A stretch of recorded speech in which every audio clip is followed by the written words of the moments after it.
This business podcast, the Two Business Guys Mastermind, uncovers for you secrets and share tips and tricks to entrepreneurship as they mastermind on how to have startup, operational, and overall business success so that you can go on to get better results. Enjoy. Just because you thought you were in one business, your customers may tell you you're in another. So what business are you really in? Listen in as the Two Business Guys Mastermind on the real business you may be in. Enjoy. So hey, John, how are you this morning? Welcome back. This is the Two Business Guys Masterminding, and we're going to be talking about what business are you really in? And I tell you, I saw something the other day that kind of got me thinking around this, John. And have you seen these little scooters? Have you seen the spin scooters here in Grand Rapids? You were telling me about those. Yeah, so the great thing about that is that these spin scooters are everywhere, right? When I was in Minnesota, I saw just a ton of them. Not the spins necessarily, but these scooters that you just come on. You got right on your phone, you can put a little thing on there.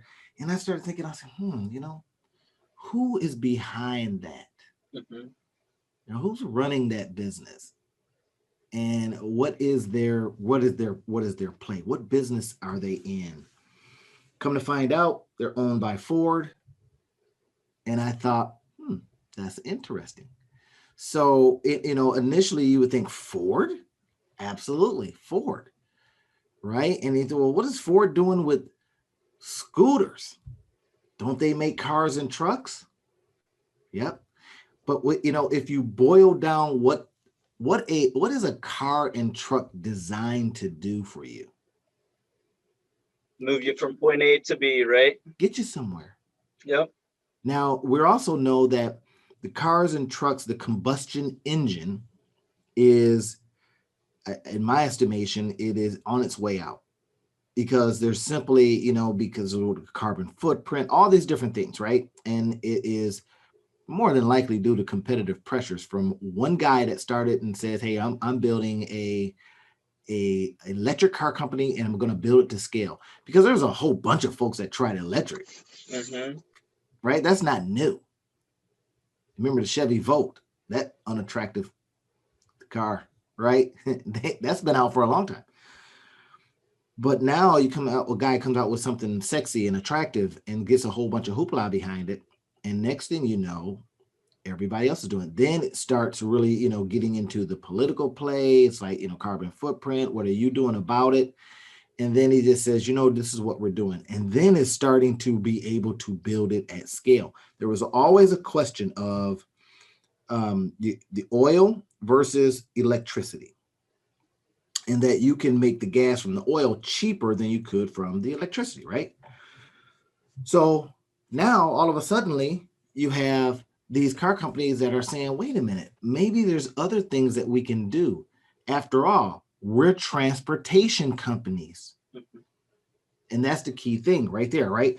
Defining exactly designing who you are, or determining who you are, and then saying, how can you broaden that? What can you do to broaden that idea?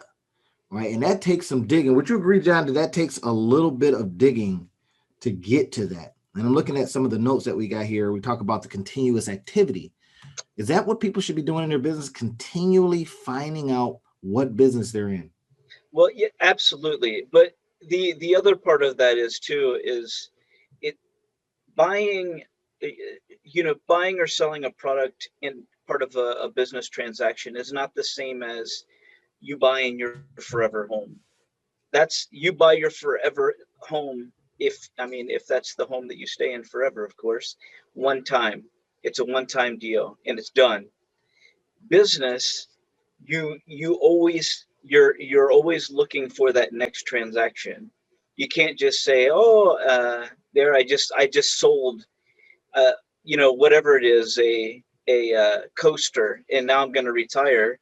It's no, on to the next one. You're selling bulk loads and bulk loads and bulk loads. Whereas you're never finished. This is something that is never going to be complete. It's going to be one of those continuous actions. So a lot of times when we do certain transactions in our personal life, that may be the only time that we do that transaction. Whereas in the case of, if this is your business, this is something that you're doing 1,000, 10,000, 100,000 times over. Hmm.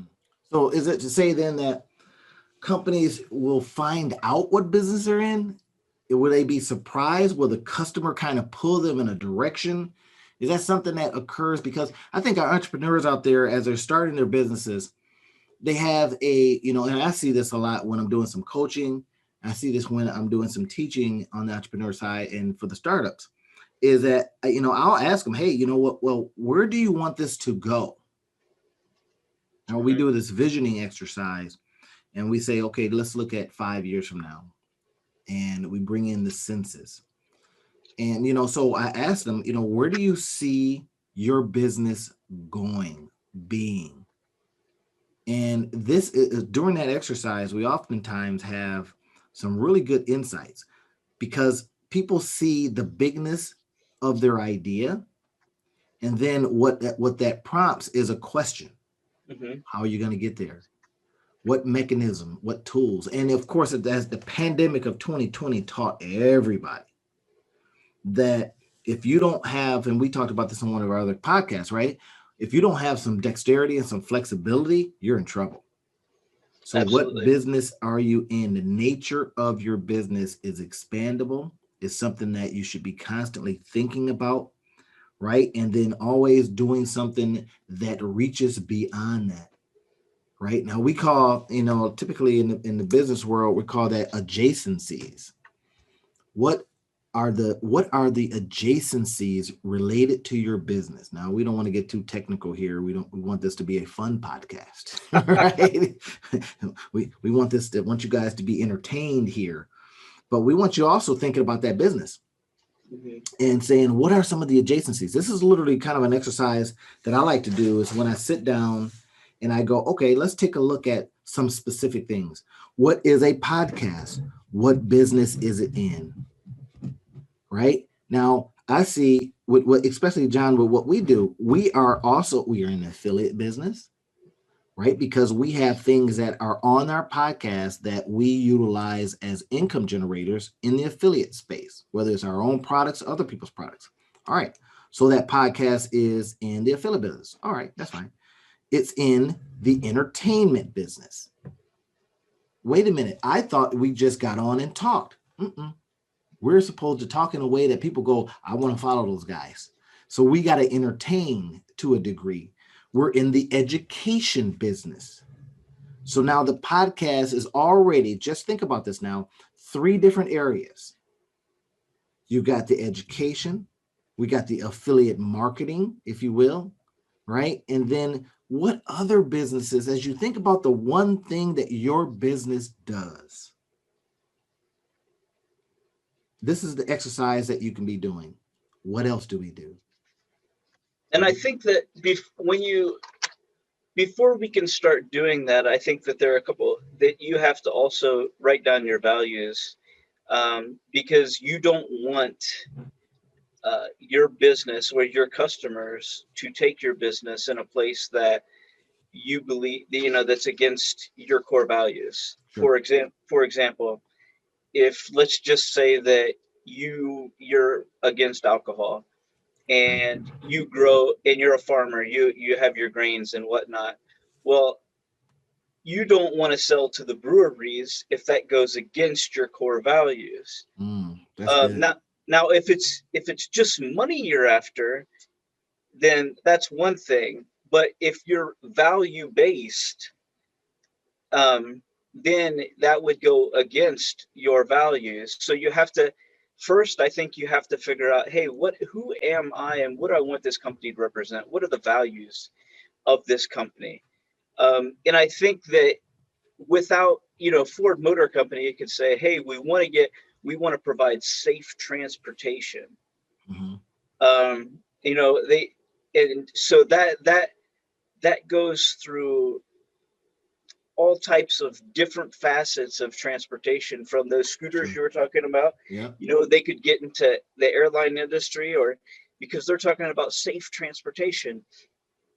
Now, they're probably not going to do something that that goes against that value. They're not going to provide a vehicle with gas tanks that are easily combustible, and you know, the at any time the car could go up in flames. I mean, they're going to do all they can because they have that value of safety. and Yeah. i think and I think that's what we have to keep in mind. If uh, you're a family friendly book publisher, um, you know, chances are you're not going to have pornography, That's like Baker because Bookhouse, right? Baker right, right. Bookhouse is a Christian publishing company. Now, under that, I've seen some really, some really cool books in there, but they don't go into areas that does not go back to those values. That is a very good point. So I like to kind of spring off of that a little bit if we can.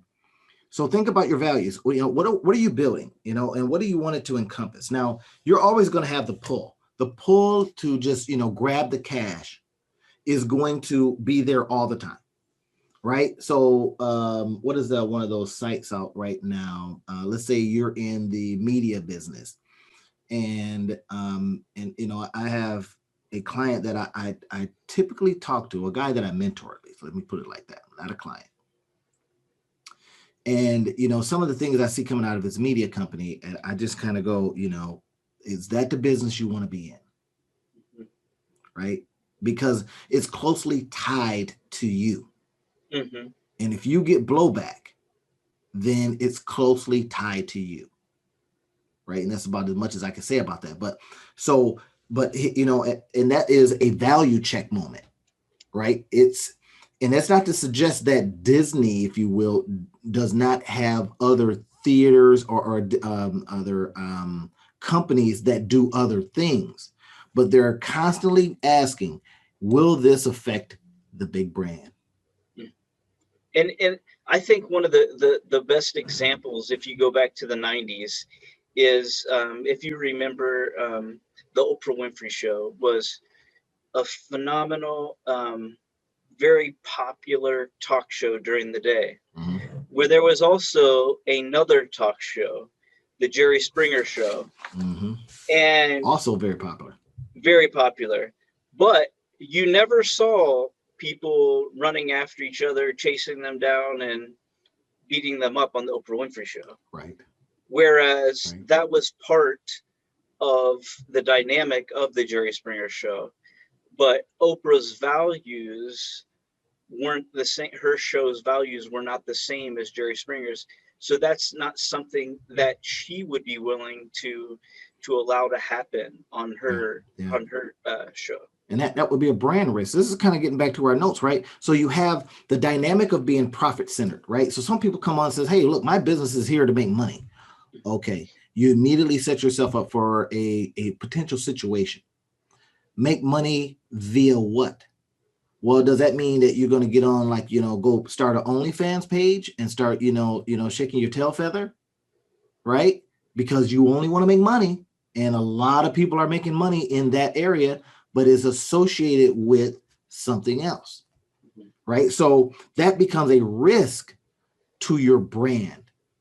You understand that, yes, your business is a profit center, right? And it should be profit centered, but what exactly are you trying to do? What business are you in? So I think why I wanted to have, John, what I want us to really explore this and mastermind on this is because we're seeing a lot of entrepreneurs that just don't know. They're not defining this thing in a way that allows them the necessary flexibility. And again, we ping a lot of stuff off of what's happening out there in the world, right? As we see that things are turned upside down and people have lost their ability to earn a living because they didn't look at these adjacencies I talked about. They didn't look at some of the things that their actual business is in. Or, and this is going, to another point, or their values, for good or bad, have put them out of business. I'm not doing that. Therefore, we're done. You see what I mean? When you see the tide shifting and you say, yep, I'm not putting, let me mix these metaphors a little bit. I'm not putting my boat in that tide. I'm not riding it out that way. And we're seeing a lot of companies that, as I've noticed, we're seeing companies that say, I'm not doing, this is in a restaurant business, right? Are already treacherously hard business. Right? Lord bless my restaurateurs that said, I'm not doing delivery until they decided they were. I'm not doing that. I'm not set up that way. I don't get my tax situation that way. But then the other businesses that says, you know what? I'm in the serving people or satisfying people's tummies business. You see what I mean? I'm a restaurateur. I have people come in. I have a chef-based situation, right? I engage people in that particular way. Well, that's gone. Well, my chef's at home. Got to lay him off. Got to lay her off. And I think, So sorry. yeah, but that's the key, is, are you adjusting to that situation? So we want to do some things. We want to bring it up, right? So it's us. We're going to be raking a little bit of the leaves, and then we're going to bag them up and show you some of the things that you should be thinking about. Go ahead, John. What were you saying? No, I was going to say, so when you're looking at that, you're looking at a restaurant who is hard pressed. Hey, we are not in the delivery business. That's a economic, that's a technology. Those are those types of concerns. That's not a values based concern. That's Right, a right, preference. And right. we have to be able to distinguish between, hey, is this against my values, or is this a preference, or an experience type thing? Because your preferences and your experiences, those have to be adjustable. Mm. Um, and so if nobody ever envisioned 2020 being the way that it is with the pandemic or not. So I could have been a restaurant that said, hey, I'm not, a year ago, I wasn't in the delivery business and I never thought I'd be in the delivery business. But however, economic times have shifted my model, and technology has given the opportunity, for services like Grubhub. Um, so I think those things, you have to be open and you have to realize those are not value things, those are preference things. And so when you're looking at your business and you're saying, hey, you know what, I want to, I'm selling shirts and I want to be in the Bloomingdales and the Macy's of the worlds and the Saks, Fifth Avenues. But you're finding out that, hey, they're not selling in those stores, but they're selling in, maybe the Walmarts of the world. Well, that's something different than values. Mm-hmm. That's a Mm-hmm. preference. Mm. Now, what the content that you put on those T-shirts, that could be a values thing. But what we're talking about is, just because you have envisioned these types of things for your business does not mean that that's the way your business is going to be forever, because the market will determine certain things. Your customers will determine certain things. The economy will determine certain things. Mm-hmm. Um, and so we have to be excuse me, to adjusting our preferences. You don't have to now again, you can choose to never bend your values, um, but your preferences are not your values, and we have to be able to distinguish between both of those sets. Yeah, that's so good. And as I look at our notes, and we wanted to mastermind on how this is affecting different businesses and what we could, provide with our experiences. I look at the one that you put here on number 6, creative outlet, right? And we think about how much your creativity is going to play a part in, asking that big question, what business am I in? Right? And you say, well, my level of creativity, there's a couple of things mixed in here that I want to get to, right? My level of creativity is only so far. right? And this is what some people think, right? This is what I know. This is all I do. And yet we are now faced with, and this is something that I experienced quite recently working with a client that I had never worked with before, is I says, well, this is affecting my creativity. The things that you're asking for are affecting my creativity, right? And, Because they want some metrics and all this kind of stuff. And I was like, well, that's not my bag. And I thought, well, wait a minute. If I want to survive, if I want to continue to do what I do, I have to look at what I'm producing creatively and then try to mix in what the client is asking me to do businessly, mhm. right? So, guys, if you're out there now and you're facing something like that, and you're sitting there going, yeah, but I'm an artist, darn it, right? And you have a chance to, let's say, get a loan or get a grant, and you now have to take that creative outlet, the creativity, and put it into a spreadsheet so you can define and show people what you're doing and how you're generating your income so you can get that grant. You better figure out how to do that. I think us as a society, excuse me, us as a society, we've put these parameters around creativity, and we define only certain things as Mm, creative outlets. Hey, you know what? I'm a great artist, or I'm a musician, or I'm a sculptor, or whatnot. Yes, those are creatives, but also you can be creative on spreadsheets. You could start looking at things that nobody's ever looked at before. mm, These are creative. Creativity means you're adjusting the way that you think, and you're trying to come up with solutions. You're solutions based. Now, I never, if you would have asked me 10, 15 years ago, are you a creative? I'd been like, no, I'm not a creative at all. But when you look at leadership development and you look at managerial styles and introducing new types of things to the entrepreneurial world, those that is creativity. We just have never defined it as creativity. right. When you're bucking the norm, when you're bringing something out that is different than the status quo, those are creative outlets. So you don't have to be Michelangelo to have this creative spirit or whatnot. But what you do have to have is the flexibility to think differently. Mm, And I think we have to, and we're called to be as entrepreneurs, we have to be willing, because if business continued the way that it always continued, and we never stopped doing it the same way. I mean, can you imagine if you're a carpenter using square nails and a hammer all day? You would never get anything done. But right. Right. or if you're using the wooden nails or whatnot, pegs. But All because you wouldn't change. right, tech. So but creativity allowed us to come up with other ways, other means of producing, that allows us to still have great quality homes, but using the pressure of compressed air, in pushing nails Hmm. Hmm. through the wood. So we can't just think of creativity as just this box. Hmm. And hey, you know what? I couldn't draw a stick figure to save my life. Well, that's creativity, but there are other ways to look at creativity.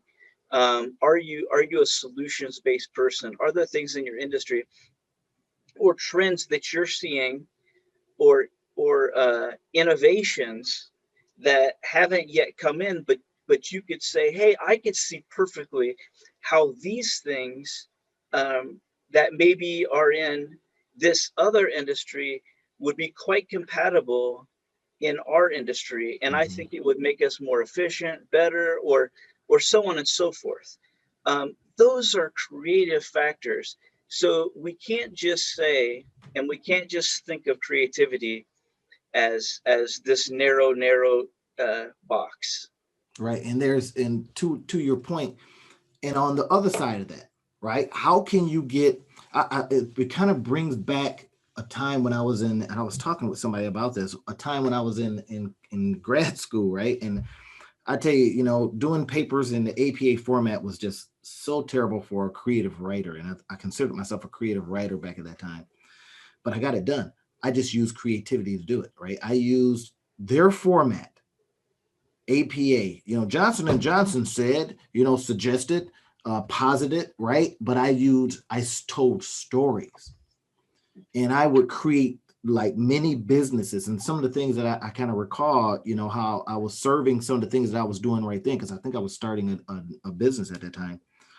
And I said, how can I interject my business into this story and then do the work as if it is the research for the business? And that's how I did it. And that allowed me to be more engaged, right? That's bringing in the creativity forces. But at the same time, if I ask that central question, what business am I in? Well, I'm in the business of making sure that I get a good grade, but I'm also in the business of making sure that I speak to my professors in a way that they understand, or based on the rules, right? Now, how you bring that creative outlet or how you bring your creativity to that was what I was able to do just to get through for my own. Otherwise, bro, it would have been like, I got to stop this. This is terrible. If I had just limited myself to how to get it done, I says, how can I get it done within the formats that's here in front of me, in the strictness of what they need in front. I had one professor that didn't like it. I'm not going to say her name because she follows me on some of my channels. You know who you are.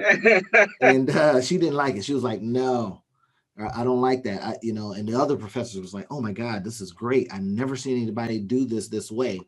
And it's still, like I say, the story. Then I bring in, the APA format of how I had to, reference things, all that kind of stuff. But I just had it as if it was literally doing it for a fictitious business, but it was a real business. It was the one that I was starting. And then I would have Johnson and Johnson, if you will, come in and speak to that business like that, right? And that became a fun thing for me to do. And it also tapped into something I didn't realize, the adjacency that I had a capability in, right? And that was writing in a creative fashion. I would come up with headlines, because a lot of stuff that we had to do was online, and this is before it was almost mandatory. So, and I would come up with these amazing headlines, and people would open them all the time. Says, man, I was really looking forward to reading this based on the headline, stuff like that, right? So I didn't realize I had some copywriting stuff in me, but all in service of satisfying the professors in a way, and obviously staying within the bounds of the rules. But at the same time, you're constantly asking, what am I trying to do here? That's the same thing you're doing with your business. It doesn't matter what you're specializing in. You're constantly having to ask that thing.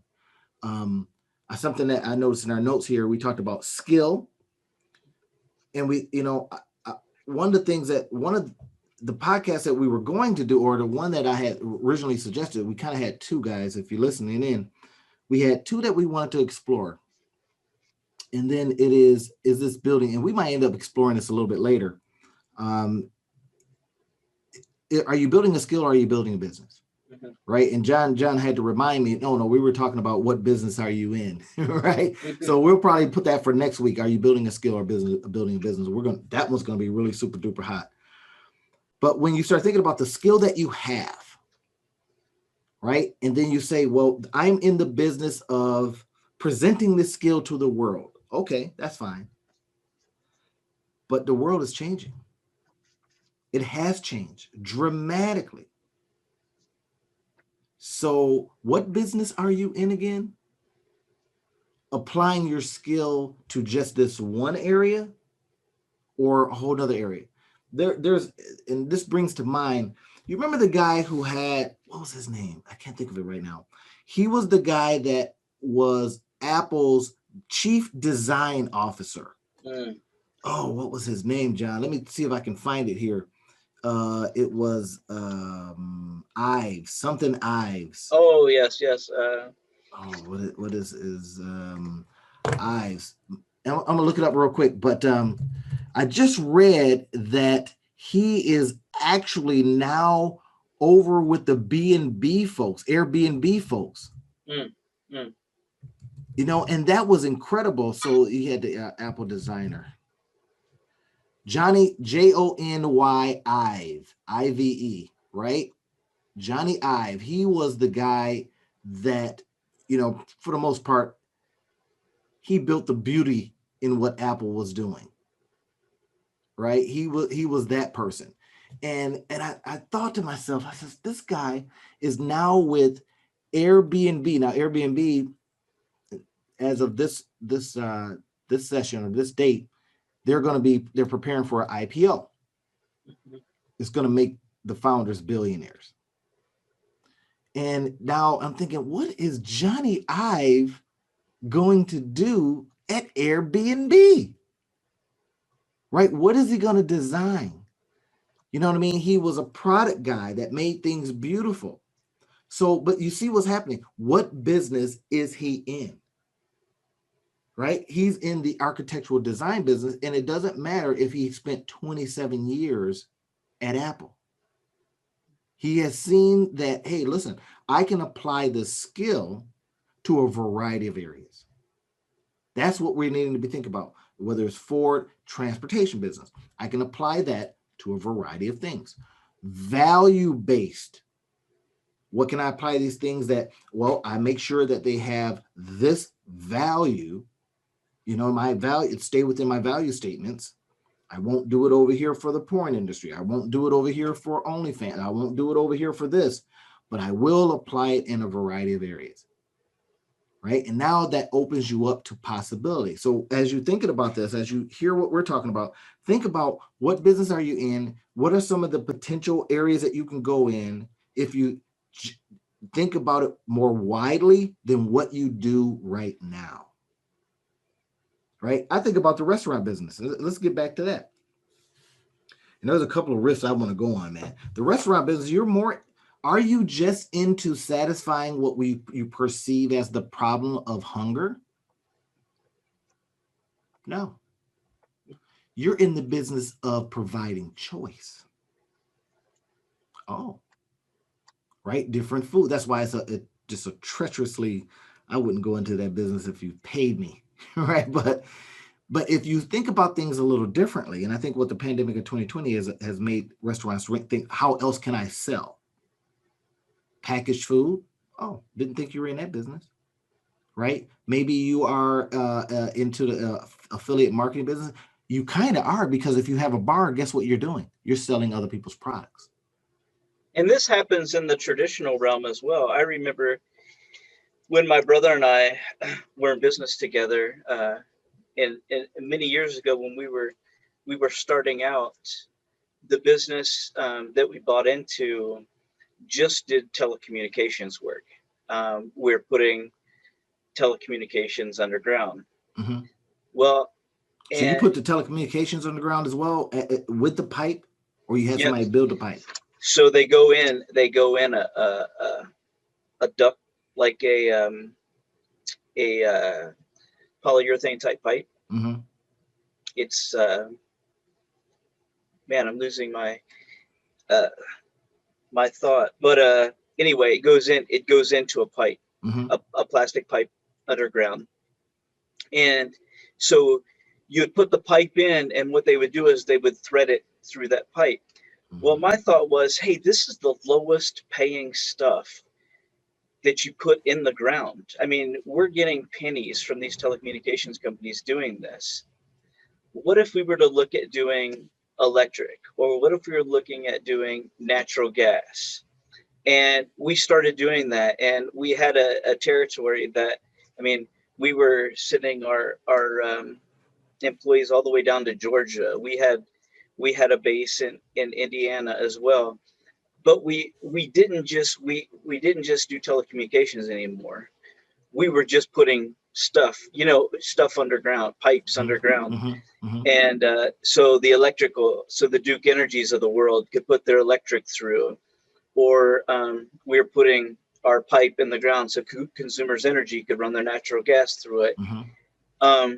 So it wasn't about we're a telecommunications company, or we're just in that telecommunication construction space. Mm-hmm. But now there's all this other opportunity, and it opened up so many more avenues. And so so much more money than we had ever experienced before.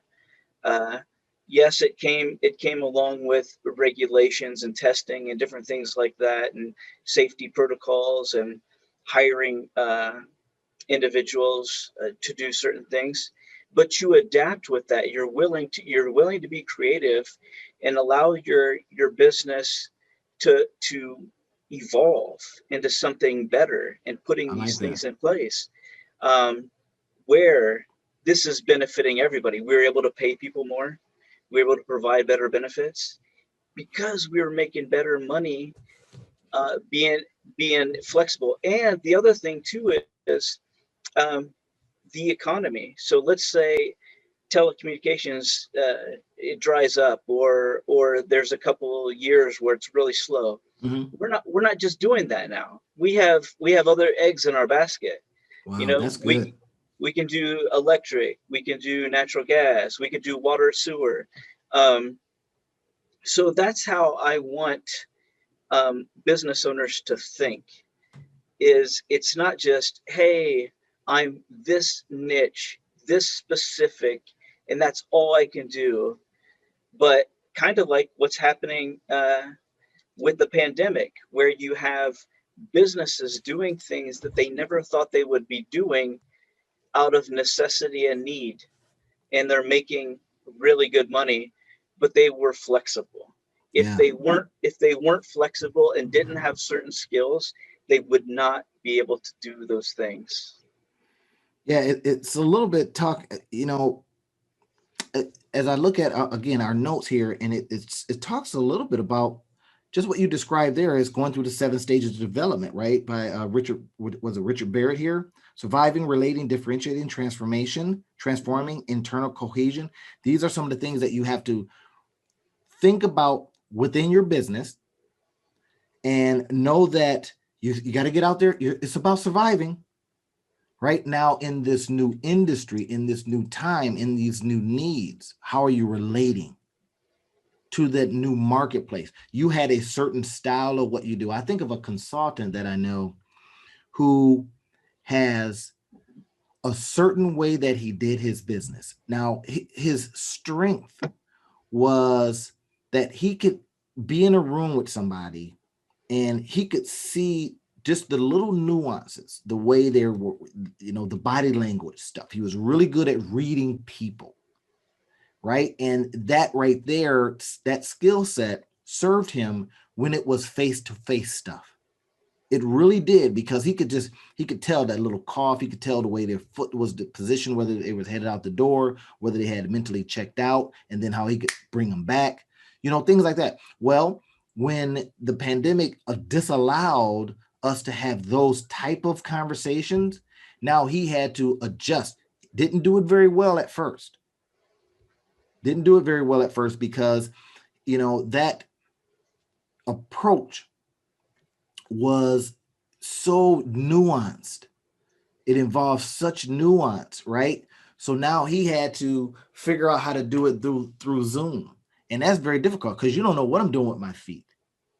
You don't know if I'm looking down, doing something on my phone and that's disengagement, or I really got to take this call. That's the school calling. Mhm. Little Bobby didn't make it today, or little Bobby needs to come on. You see what I mean? So now you have, if you're that person or if you're that business that you are now stuck in a situation like that, understand what we talked about here with the seven stages, right? How you now are thinking about your survival, but how you can think about what you do in the relating aspect of that, right? How can you relate a total different way? What skill set can you now bring to the marketplace that allows people? I can see it, John. We can see this stuff, right? We kind of go, hey, when we're looking in on a business, when a business hires us to kind of look in and see what they're doing, then we can see that you could use that skill set. You just have to now say, in a Zoom setting, how to virtually understand whether your client has checked out. So when we release this podcast, today's taping, it's going to be the day after a major election. Yeah, they'll release Politics it. politics is one of a very simple representation of this. Have you noticed a lot of politicians are lawyers? They're good at presenting their case. Arguing. Yep. Yeah, they're presenting their case, and they want you to see. They're trying to make you see what they want you to see. Mm-hmm. So, and that's exactly what they do with a jury as well. Um, is they're not up there just being authentic, but they're using that platform. Those are the same skill sets to be able to, that if you notice, an attorney is very careful about what they say and how they say it. The same thing with a politician. If they're a good politician, they will, if you try to rebut an attorney, they will bring some sort of nuance into that Mm. to make you question your question or your thought, and the politician does that as well. So those are simple things, and even relating into our life at this present time, just think about those for a moment. um, it's about, for attorney, it's not, especially a defense attorney and not a prosecutor, but it's about winning or losing. And it's the same thing with a politician. So anything, a defense attorney will do anything they can. They'll say things in a way so they win. That's the ultimate goal. It's the same thing. Watch a politician. It's the same type of thing. And that's something that gets to. I was talking with a colleague of mine, and we were talking about this very thing, and he says, it's either about control or money, right? And I says, well, that's a good topic, control or cash flow, especially during now, right? During this time, is what's important to you the control part, and it kind of speaks to what you said. Hey, look, I'm a lawyer. I do this thing. I control the jury. I have I'm put this Bengali move on them or whatever it is, right? That's control. Those ones are going back to issues of control. So if you're that person, that consultant, let's say we were talking about earlier, that's in the control way, I like to do things a certain way because I got to control this, that, or the other, then you may find yourself needing to do, come on, dinosaur, you got to find a way to dance, right? You got to find a way to do something very, very different, because you're asking that question: is it control or is it about money? Is it about control or is it about money? And if you have an opportunity to say, hey, listen, it's about the money, and how I do it has changed. So can you do a different dance? Can you adjust a little bit? This is what we're asking you guys out there as you're looking at your businesses. You're asking, how can we now change? How can we adapt? You're going to hear a lot of that, especially given that we're in this kind of a phase, and we're talking to so many entrepreneurs that are just stuck continually. Even stimulus money is gone, and came and went, right? And I think, John, in our book, one of the chapters is called "Be Your Own Stimulus," right? And then we encourage people to create those avenues and lanes to be their own stimulus. So if you're in that position and you're wondering, how do I now move forward, right? We've already, broken up the soil, if you will, right? And I broken up the soil, we've raked the leaves. Now let's bag that stuff. Now let's get into how you can adjust and adapt and change. Now, we spoke about it earlier. We says, hey, listen, asking the question of what business am I in, and then saying, what business should I be in? What can I bring forth into what I thought I was in? What skills do I need to bring to the table? What can I adjust? Who can I bring on? This is an important one.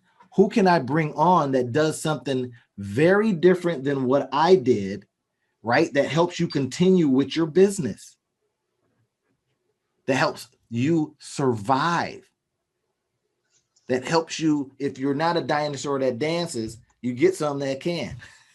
Right? So you stay within the company of dinosaurs, if you will. But you now are saying, I'm in a different business. I'm doing a different thing. I'm still making it happen.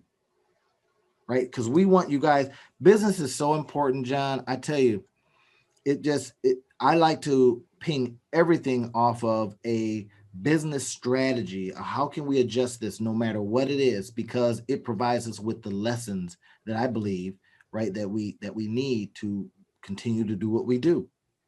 right? So beyond the 7 stages of development,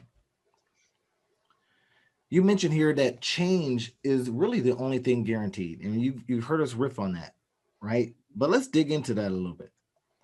You said the basic dilemma of conflict between the defensive forces. Okay, you got into that a little bit, and I says, I don't know what John's talking about here, right? But what do you mean by that being the only thing that's guaranteed, and what we can now deliver to our entrepreneurs that are listening out there that will help them?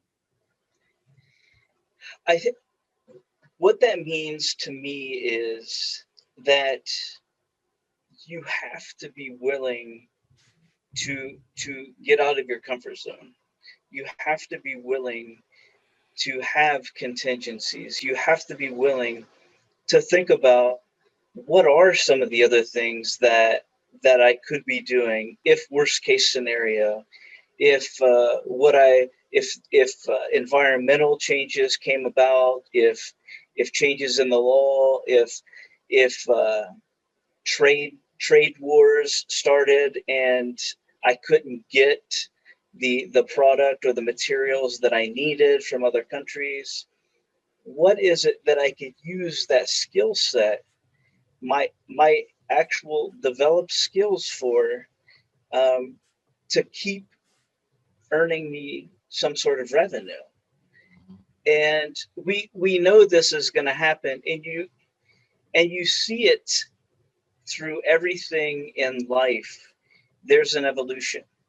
Um, the medical industry is totally different today than it was 40 years ago. Um, and if you're not willing to look beyond your current situation, if you're not open to keep to become a student, entrepreneurs should be the best students. We should be the best ones studying our competition, past and present. What are they doing really well? What are they not doing really well? It's just like if I'm a pro football player, or if I'm a high school football player, they study tape.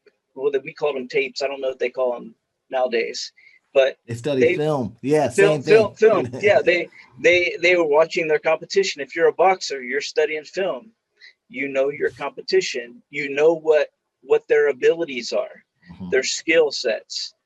We need to be doing the same thing. Burger King. That's why they've had this successful um, strategic way of positioning Burger Kings, is because what they did was they used McDonald's as that marker post. Yeah. Everywhere there's a McDonald's, there's a Burger King pretty close. Um, I like when we do this a lot, right? I've heard you say that before. I love yep. that analogy. It is, you don't have to recreate the wheel, even when you're changing, Hmm. right? You can look at what your competition is doing. Yep. How are they shifting and adjusting? This is the wonderful thing about, and why I wanted us to mastermind on this. As you're thinking about what business are we in? Well, we're in the business of staying in business within our value set, right? Value set, not skill set.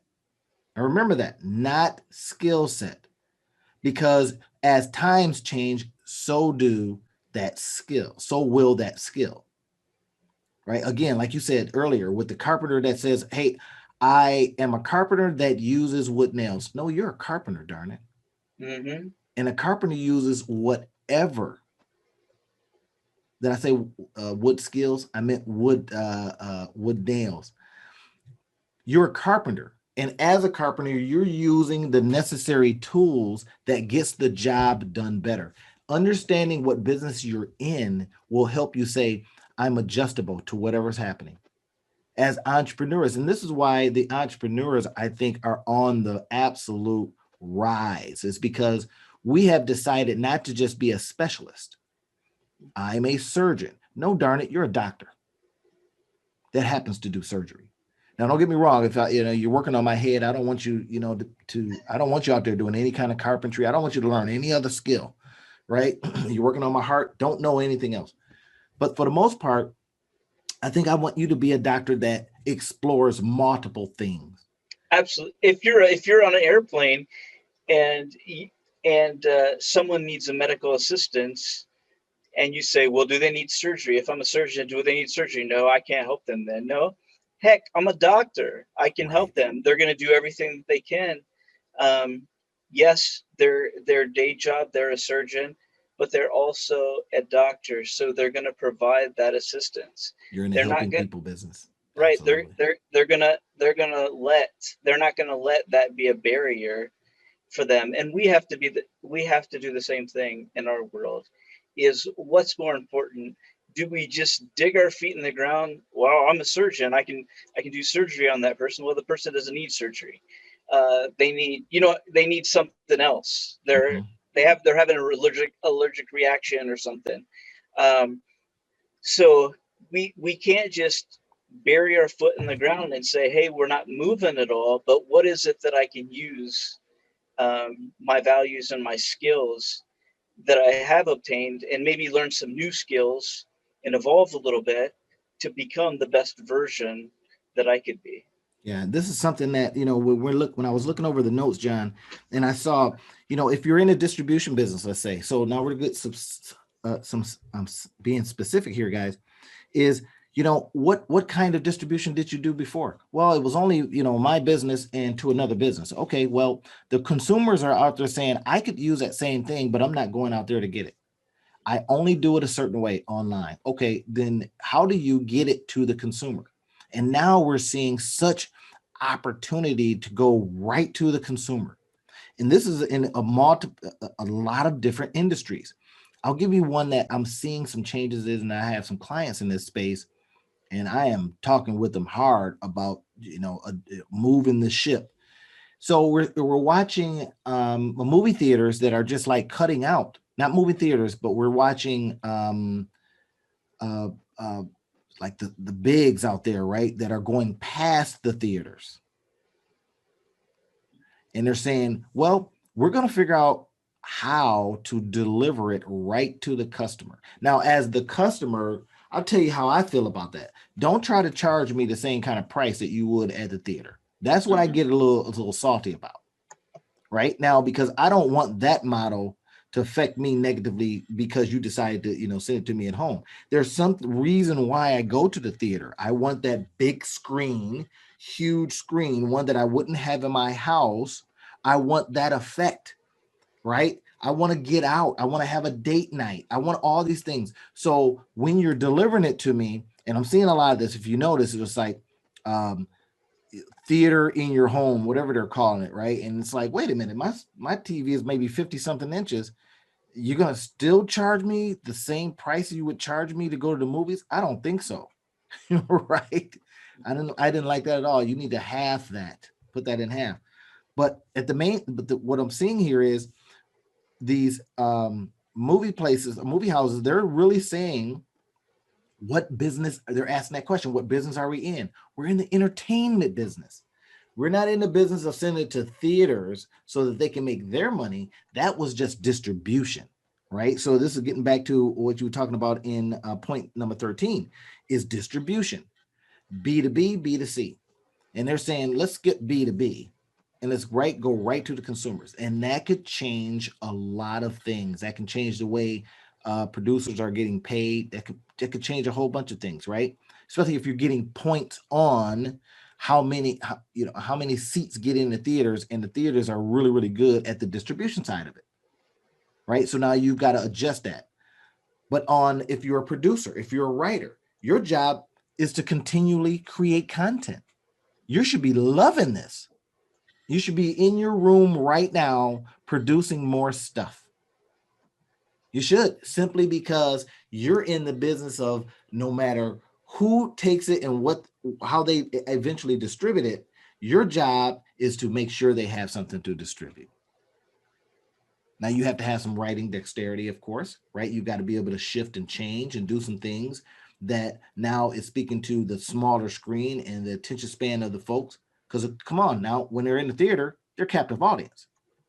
But at home, guess what? I gotta go put another load in, so I gotta go down and do that. So how are you writing? What kind of beats are you putting in? Now I'm talking in writing parlances here, but What are you doing to keep people in that seat until the next scene? Right? So that's the only thing that might shift and change. But if you know the business you're in, you can go, I'm ready. Right? And it's to your point. How do you shift? How do you change? That's the only thing that's guaranteed. You got to be aware of what the competition's doing so that you stay relevant. More importantly, you got to be aware of what the consumer's doing. Mm-hmm. Let's forget about the competition for a minute. Businesses out there, if you are not finding out what is happening with your consumers, their needs, their desires, their frustrations, all of that kind of stuff, you're already out of business. You can look at the competition, but that could be, the buffaloes going over the hill, over the cliff. So you have to develop a different mechanism. How are you going to do that? You're going to do that by being in touch with the consumer, right? Developing those mechanisms. We're going to talk about that probably in another podcast. The one that I see coming up is going to be control or cash flow, right? Which one is most important to you guys out there? Control or cash flow. We'll be talking about that. Be looking for that podcast coming up. So, John, I hope that people, when they're listening in on this, and they now have a chance to ask themselves, what business am I really in? That they've heard enough to be able to go, yeah, I need to really visit that and ask deeper questions of that and figure that out so that I can be in a position that my business does not suffer, even though something out there nationally changes. Whether we change presidents or keep president, what is happening in your business that you can weather any type of storm? That's my hope for you guys out there today. What are you doing? How are you looking at your business? How are you expanding it and thinking about it so that you stay in business? We need you. Don't we need them, John? We need them in business. Business is, in my estimation, it's the thing that makes stuff, it just makes the world go around. Business. In McDonald's, look at McDonald's. If McDonald's was just selling hamburgers and shakes like they were in the 50s, they wouldn't be as successful as they are today.